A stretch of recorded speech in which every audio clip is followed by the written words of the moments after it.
Hey everyone, and thanks for joining us. I'm Randy, as Suzanne just mentioned.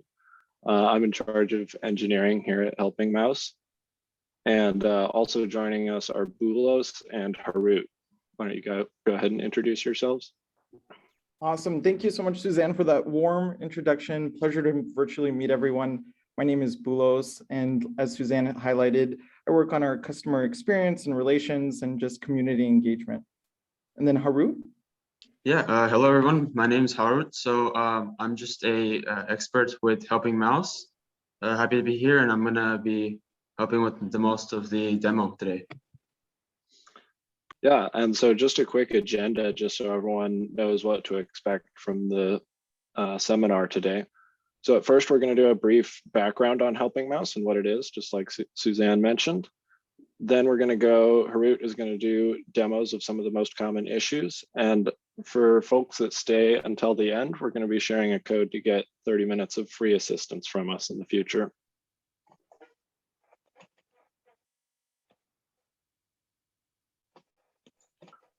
Bulos, you want to take it away with introduction to Helping Mouse? Yeah, sure. So thank you, Suzanne, for highlighting a little bit of how we got to know each other. The three of us, Michael, Randy, and myself, met each other at UCSD freshman dorm. If you're curious, Warren, all of us had somewhat of an engineering background. But yeah, in terms of how Helping Mouse came about, just from our personal experiences, we saw in our families or friends or acquaintances that there's a gap between kind of understanding what technology is and people who can help them. And some folks, have a network of folks around them that can help, which is awesome. And we love seeing that. But for the folks who don't have that network to support them, that's where we envision Helping Mouse coming in, which is folks who need assistance, connecting them to the folks who can provide assistance. And we're super excited to be starting this with our UCSD community. It's starting with folks within the UCSD community who need help, and largely the larger San Diego community. And we're connecting it to folks like Harut, who are Chancellor scholars, or just digital natives and really know the breadth and depth of technology. And it's all done remotely. So that's what we love, especially in these more pandemic times, if you will. We just want to be remote only. So really focusing on remote technology challenges and how we can address them by connecting folks to the right counterparts who know how to address them. So that's Helping Mouse. And just to give you a sense, it's all powered by Chancellor scholars right now. And as we're building up the platform, all the kind of hourly fees and all that goodness goes directly to them. There's nothing that goes to Randy, Michael, or myself as we're starting to build up the platform. So I'm really excited to be sharing with you all three kind of the most challenges that we ran across with folks, and Harut will be leading the way for us on those. Randy, anything you want to add? No, I think you about covered it. You want to go ahead and share your screen? Sure. So if I may ask, oh, perfect. So what was one step ahead? They already took the screen share off. So I'm going to go ahead and share my screen, and I'll put myself on mute here so Harut can lead us with audio.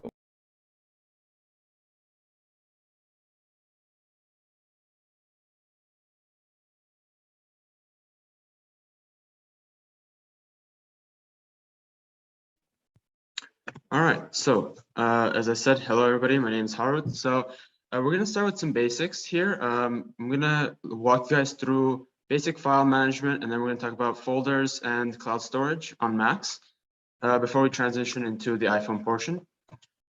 So the first and most basic thing I just want to discuss is the file explorer in Mac. It's called Finder.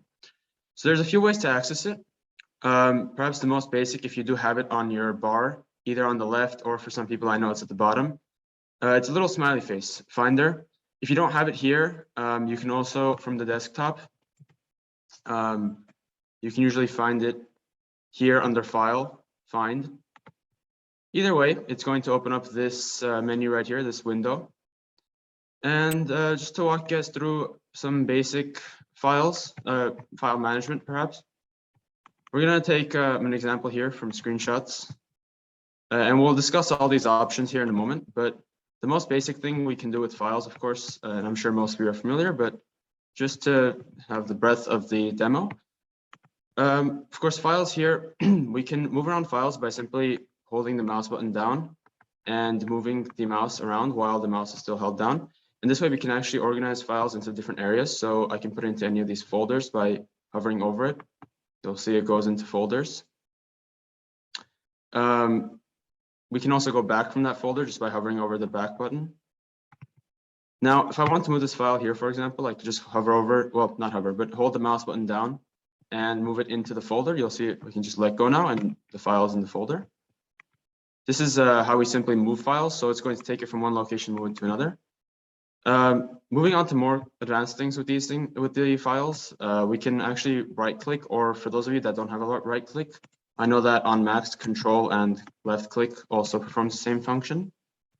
We'll see that we obviously get a big menu here. We're only going to look at a few key items here because most of these items are perhaps a little bit less useful compared to what we're going to be going over. So the main useful ones, I would say, are copy, move to trash, and rename. Copy is pretty self-explanatory, but essentially, once you click it, it's going to save this file, and we're going to be able to later paste this file to duplicate it. So as opposed to just moving it around, we can actually duplicate the file. If we right-click or control-click again, we can paste the item, and now we have two copies of it, one originally in the work files, and one out here. The second item we're going to be looking over, rename. And this is going to allow us to name the file anything we'd like. This is just for our own convenience, and obviously we can name it something more descriptive. So here we can say like screenshot 1, as opposed to that really long name, right? And so we know screenshot 1 contains this screenshot right here. And finally, we're going to go over how to delete things. So let's say, you've created a copy of a file, but you decided you don't want this file anymore. And in order for it to not take up any more space than it has to, we can just, again, control-click or right-click. Move here, it says move to trash. This is going to delete our file. What's the difference between copy and duplicate? That's a perfectly valid question. Actually, copy and duplicate are just, copy is the formal term that we would use, but I'm using the term duplicate just to sort of give it a synonym. Usually we'll just use the word copy and the computer will just say copy, but essentially what it's doing is, in more layman terms, it's just going to duplicate the file. Moving on from files. So of course, files are all great, but having a bunch of files all around your computer is going to be a little bit difficult to manage, especially if you have more than just, this, for example. All these files here we can see are going to be difficult to manage if you don't have any way to organize them. And so that moves on to folders. So again, if we just control and click anywhere in the blank space on this window, you'll see it opens up a menu. Here we can click new folder. And essentially it's going to create a new folder, and it's going to allow us to rename it just immediately. So we can call this classwork, for example, or anything else descriptive for you to memorize or for you to know what's in that folder. And a folder is simply just a place where we can store our files. So again, if we were to take this and move it outside somewhere, right? And imagining that we have multiple of these, we are able to take these files. And again, if we hover over it and put it into the folder, all it's going to do is allow us to organize our multiple files into one centralized location for us to be able to access later and to remember where they are. So as opposed to having, say, hundreds of files, we can take any of these files. If we just were to right click and click copy right here, or we could even move it around like I did earlier. But essentially, if we were to copy them and then go into the folder and paste, which is again with right click, we can see that these two files, which we want to be in the classwork folder, are now stored right here. Besides the files that you can create on your own, or the folders, my bad, the folders that you can create on your own, there's also a list of folders that the computer has created for you on the left-hand side right here of the window. So just going through the main ones, there's applications, which will automatically hold all of the applications or programs on your computer. So if you wanted to access the calculator, for example, you can find it here. The App Store, anything else that you've installed on your computer is going to be right here. And this is a really easy way to find things if you are having trouble locating your programs. Desktop is another one of these automatically created folders on the computer. And desktop is useful because not only do these folders appear in the window here, they'll also appear on the desktop itself. And so anything we create in that folder right here will also appear on your main desktop, which is what you'll see when you start your computer up. Documents, another one of these folders. You can put anything in documents. It's just named documents. Hopefully you'll use it for documents, but really you could use it for anything. Downloads is a special one of these folders in the sense that this actually serves a purpose as opposed to documents where you can store anything. Downloads is actually where all your downloads from the internet are going to go. So if you were to go to Safari or Chrome and you wanted to download something, you would be able to see it in downloads folder afterwards. Movies, nothing's particularly specific about movies. Again, you can store anything here. The same goes for music and pictures. They're just named that way to suggest what you could store there. Obviously music for music and movies for movies, but anything could realistically go in there. And moving on. So that's folders and files, the basic rundown of it. So if we go down here on the left bar side, we'll see after the folders are finished, there's a little tab here, a group called iCloud. And iCloud is essentially what you may have heard of when people refer to as a cloud storage. And what a cloud storage is essentially, as opposed to the files that you store here taking up space on your computer, the cloud files that you would store are going to be saved online on the internet, but they're only going to be accessible by you. So nobody will be able to see them, but they at the same time, they won't take up any space on your computer because they're going to be saved on the internet itself. And the way to manage the iCloud drive is the complete same way as you would manage any other folder or file. You can right-click on any folder. Again, we see the same options: move to trash, rename, copy. Same goes for any files. By default, I believe everyone has about 5 GB of storage space on iCloud, and you're able to expand that storage if you go to apple.com/iCloud. So if you wanted more storage space in the cloud drive, you could expand it, but I do have to say that it's a paid service as opposed to the first 5 GB, which is free. There are, of course, other cloud storages. There's OneDrive, which is owned by Microsoft, Google Drive, which is more popular nowadays. Different services by different companies, but they all perform the same function. It's just a matter of being stored in different parts of the internet. I saw a question there in the chat earlier about iCloud being hacked. Because it's on the internet, the truth is that it can be hacked, although it's very rare, especially nowadays, because of the advancements in online security.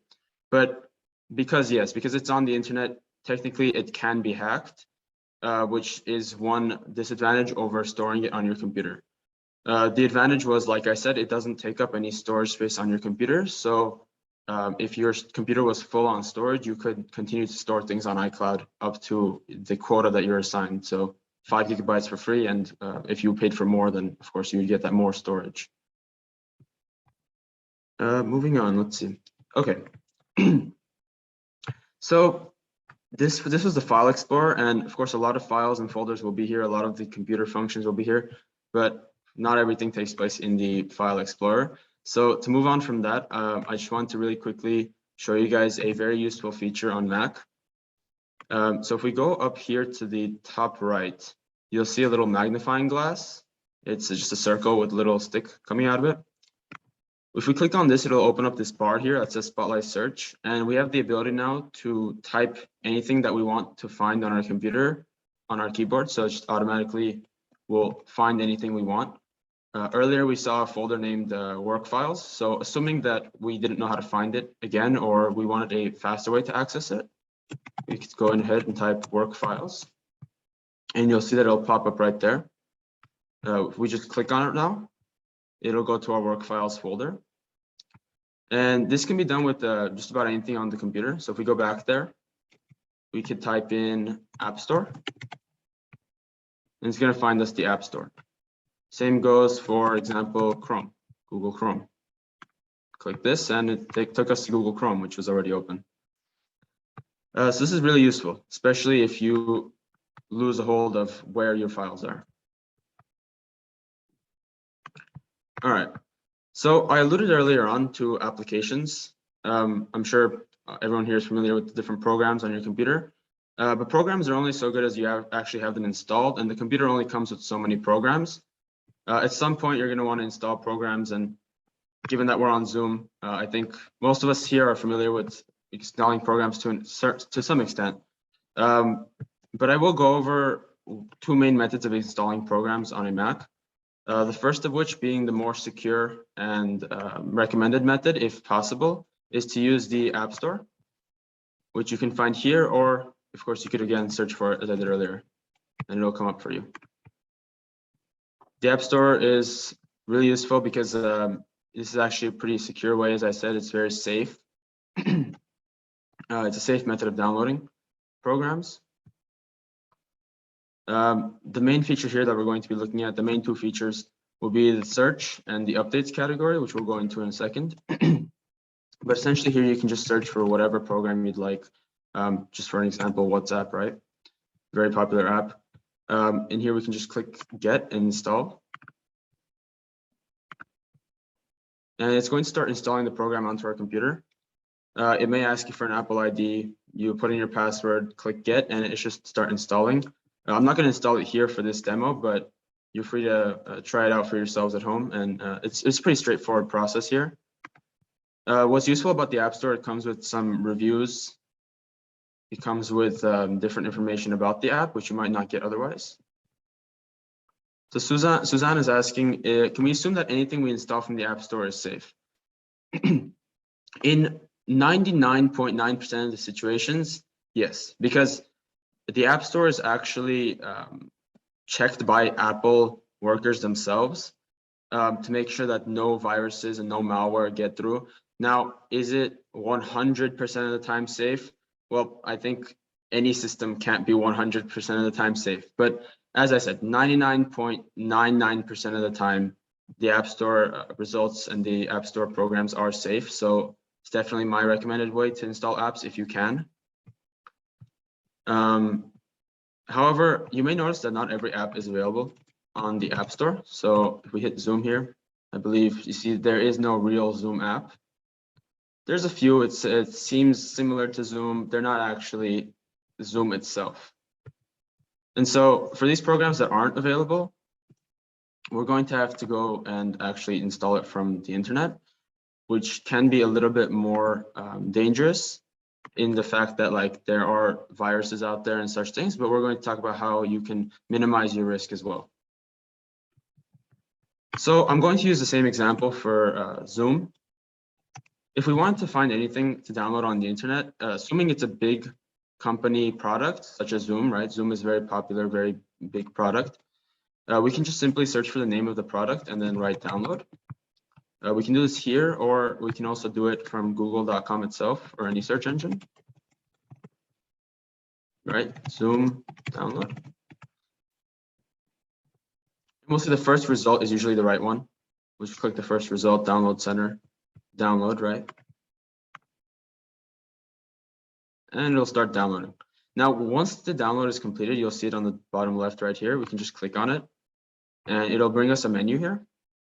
Again, I'm not going to install it this time, but you're free to, try around on your computer, clicking install, for example, with Zoom, right? So we know that's a safe application. You would just click install here, continue on, and it's going to give you a menu. You just keep clicking install, you'll eventually see it start loading and it'll be installed on your computer. Now, I did allude to the fact that it can be a little bit more dangerous to download applications from the internet. And if you're installing a big application like Zoom, we know it's safe, we know it's not going to be a virus, but assuming you want to download something else, you're not too sure. Anytime you have any doubts, it's good to ask somebody if you have someone around. But there's another way to do this if just on your own, assuming that you don't have any sort of technical assistance. In Google, as we did before, we typed in Zoom download. If we just type in the name of the program and then we ask Google, is it safe? Or any variation of that search term. We come down here, we see there's a result right here from Google. It says, yes, Zoom is secure. So we knew that, but with another application, right? It would say yes or no. It would give you some more information on that program. And from there, you can evaluate whether or not you still want to download it. All right, so moving on from there, we do also have to keep our programs updated from time to time, in addition to the system itself, the computer itself. And in order to do that, we're going to go over, firstly, how to keep the computer updated, and then we'll move into how to keep programs updated. Now, the computer itself is pretty simple to update. If we simply go over to the top left, where you'll see this Apple icon, the very top left, we click on it, it'll give us system preferences. We'll click on system preferences. Now it opens this pretty confusing looking list, honestly, but it's not an issue because all we need to do here is we can search for it, or you can see the little gear icon right here, but we want to find software update. We just search for it up here, all right? Click on this software update. Now this computer is updated, so it's not going to give us the option to update it because it's already the latest and greatest it can be. But if it's not, it's probably going to give you a little prompt here, a little button that says update. And if you just click update and go through, saying yes, confirm, so on, it will eventually update your computer. I do recommend keeping this checked right here, this button right here. It says automatically keep my Mac updated, up to date. So right now it's a blue check mark. You're going to want that there. Essentially, this is going to allow the computer to update itself in the background. And that's going to be making it a lot easier for you to make sure that your computer isn't out of sync with the new updates. That also contributes to your computer's security and making sure that you're not prone to any viruses or malware. Now, that's how you keep the computer updated, but individual programs are also going to need to be updated. And for that, it depends on how you installed the app. So if you installed the app from the App Store, it's very simple. You would simply go to the App Store again, just as we did for installing it. Go down here to the left, updates, and it should give you a list of programs to update if there are any new programs to update. Here we don't have any, but if it did, it would be similar to this open button. If we download from something from the internet, such as Zoom, most of the time the program will give you a notification or some sort of prompt that you need to update it once an update is available. So the next time that we were to start Zoom up, it would give us a little prompt and it would say, oh, a new update is available. Would you like to install it? Of course, you'd click yes, and it would go through the installation process by itself. I believe that concludes the portion for Mac. So I'm going to take some time to take some questions. Yeah. I do see there's some questions in chat, so I'll go over those right now. The first question comes from Carol. It says, if a document is saved in one folder, is it automatically saved in any other folders where the file is duplicated? That's a really good question. Actually, the answer is that it is not. So anytime that you copy a file, you're creating a new file there that has the same information. But if we go back and we edit the file, if we were to type, if it's a Word document, we type in new sentences, new paragraphs, the copied file is not also going to be edited. So you need to make sure if you're going to copy a file in two places, if you want the same information, you're going to have to copy it again. So it's not going to automatically change the files. Second question from Allison says, is there a good virus program I should use for the Mac? Macs are pretty well known for being safer than Windows machines in that they're less prone to viruses. I think as long as you're not doing anything particularly like anything that you would think would warrant you getting viruses, obviously nobody wants to get a virus, but anything that, as long as you're installing programs that are certified and secure and all that, I don't think you should necessarily worry about any sort of anti-malware or antivirus system on a Mac. just to jump in, but I think if you Yeah. do need something, I've had Avast recommended to me before, although I've never used it personally. AVAST. Yeah, if you're very concerned about it, you could Google for good antivirus programs for Mac into Google, right? You can just search for it on Google right here. Personally, I'm more familiar with Windows, so I wouldn't know off the top of my head. But yeah, like I said, a lot of Macs are known for being more safe than Windows from viruses and such things. There's a question from Laurel about the next section. Will iPhone info also apply to iPad? Most of it will. The only parts that won't apply are the actual gestures. So let's say if I say swipe down from here or there, those parts may be a little bit different on your iPad. But the actual content of the demo will be the same. How do you uninstall downloaded installed apps? So on a Mac, if we were to install it from the App Store, we could simply search for that app again.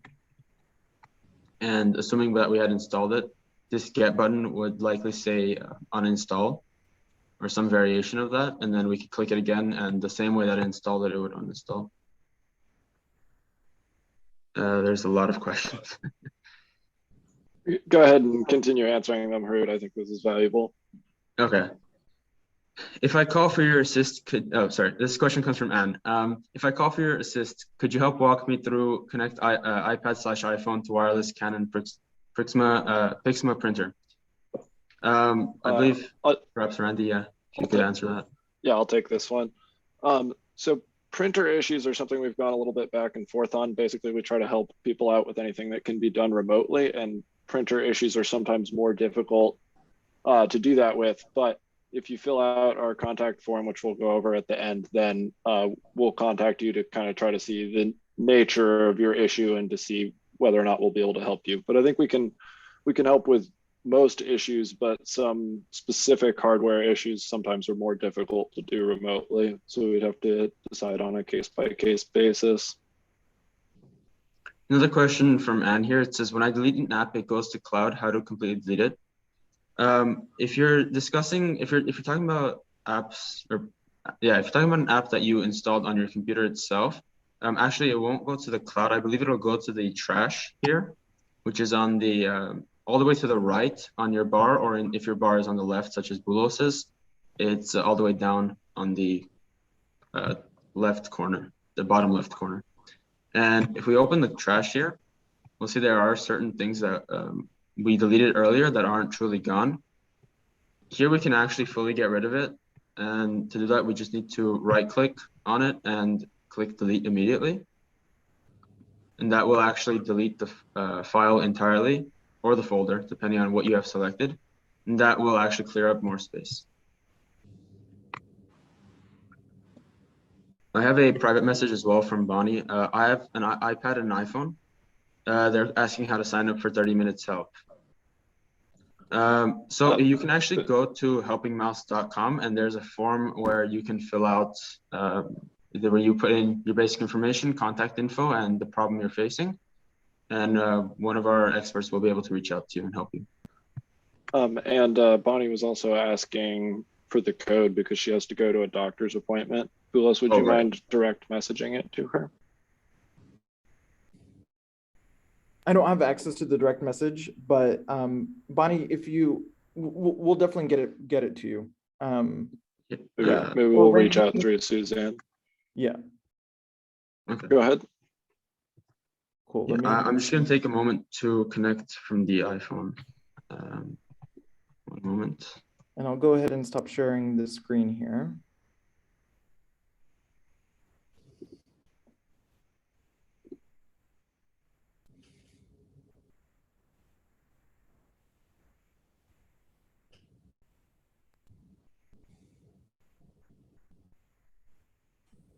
All right. So as we move on to the iPhone, I'm going to be talking mainly about notification management on iPhones. And there's a few options here there's a few options that the notification management tab will give us.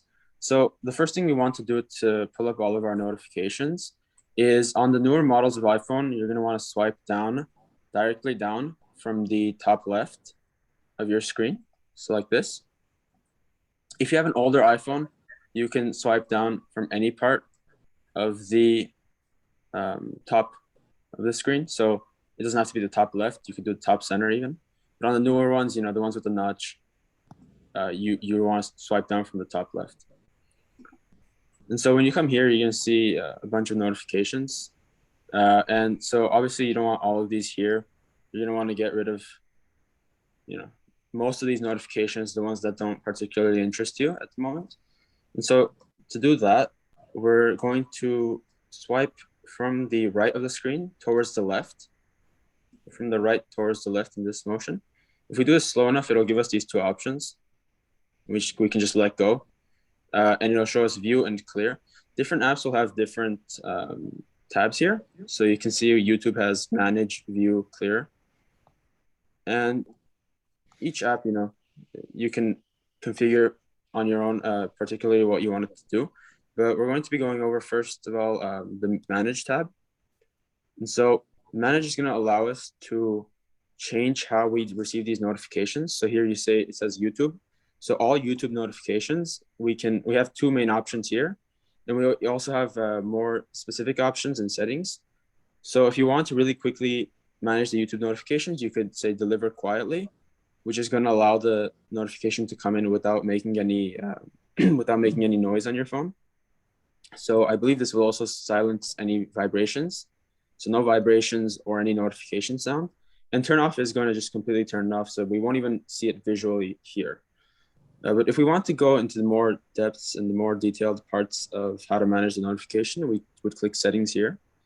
And this is, again, only applicable to the YouTube application itself. And we'll have to do this for every single application individually. But assuming that we wanted to configure the YouTube notifications, we see there's a lot of different options here. We're going to be talking about the main ones. Allow notifications is what we saw earlier for turn off. So if I were to click this, we would no longer get any notifications from YouTube whatsoever. But assuming we didn't want notifications, we could configure how we want to get those notifications. And we see there's three options here for alerts.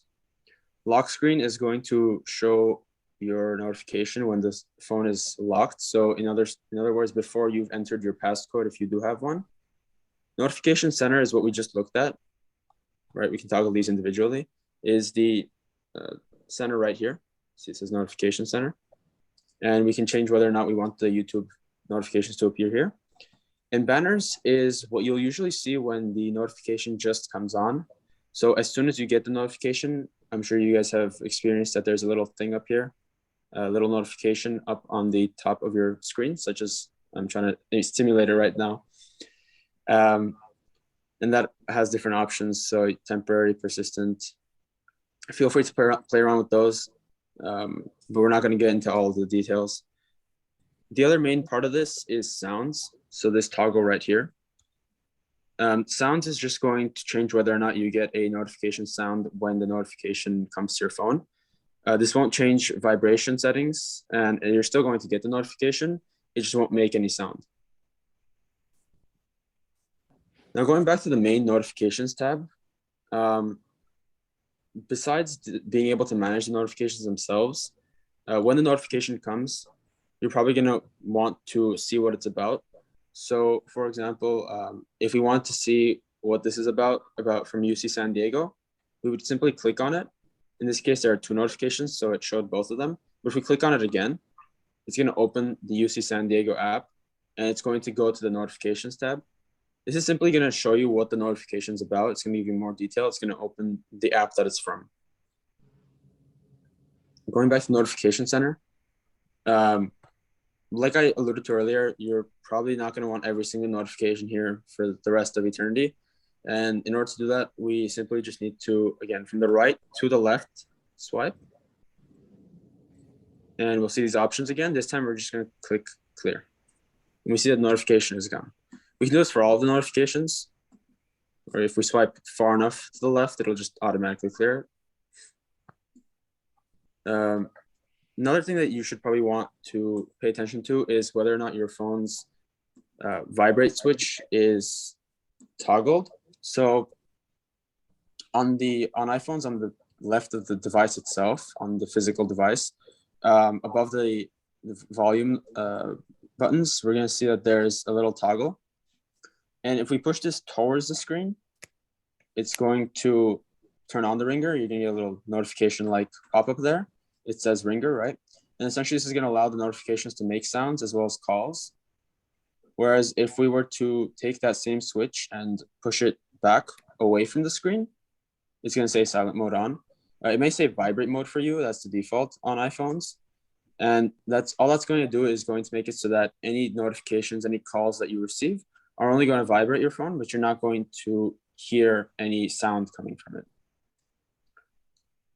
Let me just take a look here. So, right. So we discussed vibrate and sound mode, or the regular ringer mode. There's also another option here to completely silence notifications so that they don't even vibrate.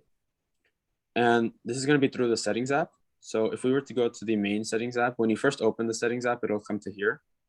We scroll down. We're going to see there's an option in the second group, the second main group, do not disturb. Now, do not disturb is a really useful feature, as it says right here, silences calls and notifications. So all calls will by default be silenced, no vibration, no sound. In no way will you feel it. So if we toggle that on, that's going to turn on, toggle it off, it's going to turn it off. We can also schedule it to turn on and off by itself automatically. So schedule, that's, we toggle this on, we can select from what time to what time we would like the do not disturb mode to come on. So this is mostly used during sleep. So if you're sleeping, you don't want notifications to come on and wake you up or bother you.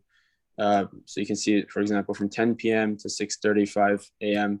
You don't want any notifications. So every day from 10 p.m. to 6:35 a.m., you're just not going to hear or feel from vibration any sort of notification. And there's some other options here. I'm not going to go into them. They're a little bit more nuanced and a little bit more detailed, but essentially they're just different options that you can configure to make it more to your liking, essentially. And feel free to play around with those in your own time, of course. They're just different options for do not disturb. One thing that I did forget to mention before we conclude this part as well is that in the case that you don't want any of your notifications, you can actually click on the X right here where it says notification center. To the right, there's an X. When you click it once, it'll say clear. If you click it again, it will actually clear all of your notifications. That's just an easy way to get rid of every single notification that you have. But you should be careful with that because there's no real way to get notifications back once they're gone. So make sure you don't clear out anything that you might need. Yeah, so again, I'm just gonna take a few moments to answer some questions. Yeah, so I think we're gonna have to call it there for questions, but definitely, anyone feel free to reach out to us with more questions and we can go into specific help sessions. Who else did you want to show the website, or you want me to? I can show the website here. So before I do, I just want to thank everybody for the engagement and being with us here today on your Monday afternoon for our webinar. It's been really awesome getting to be with you all. But to Randy's point, let me walk us through a little bit of our website. So as alluded, it's helpingmouse.com. It's a play on helping hand, like giving each other a helping hand, but helping mouse because it is remote. And all you have to do to be connected with someone is relatively straightforward. You can just either go to helpingmouse.com and scroll down to our contact form. It is $25 an hour, and like we shared at the beginning, it goes all to the students as we're building up the platform. It's literally just your contact details and a description of your issue, and we'll aim to connect you with one of the students within 24 hours to 48, but hopefully most of them are 24. And then if for some reason you can't see this while scrolling down, you could also just click the Get Help Now, and it will take you to a similar page with assistance request. I'm going to be sharing shortly the code to just make sure that we give you the 30 minutes free whenever you connect with us next, your first 30 minutes free. But the place to include it is when you describe your issue, if you could just put it in here, that'd be more than perfect. I'm just letting us know that you were with us today during the webinar. So that is a little bit about our website. Yeah, let me go ahead and share the code. Let me. Thank you all for a really, really fabulous seminar. It was wonderful to learn more about how you're going to be able to help our members deal with some of the knotty issues that they're dealing with. Really, really appreciate it. And we hope that this succeeds, because it's going to be terrific to have this kind of service available. Thank you so much. Yeah, thank you so much, Suzanne, and thank you for everyone for attending. Thank you so much, everyone. Really appreciate it. Thank you, Suzanne. You've been incredible.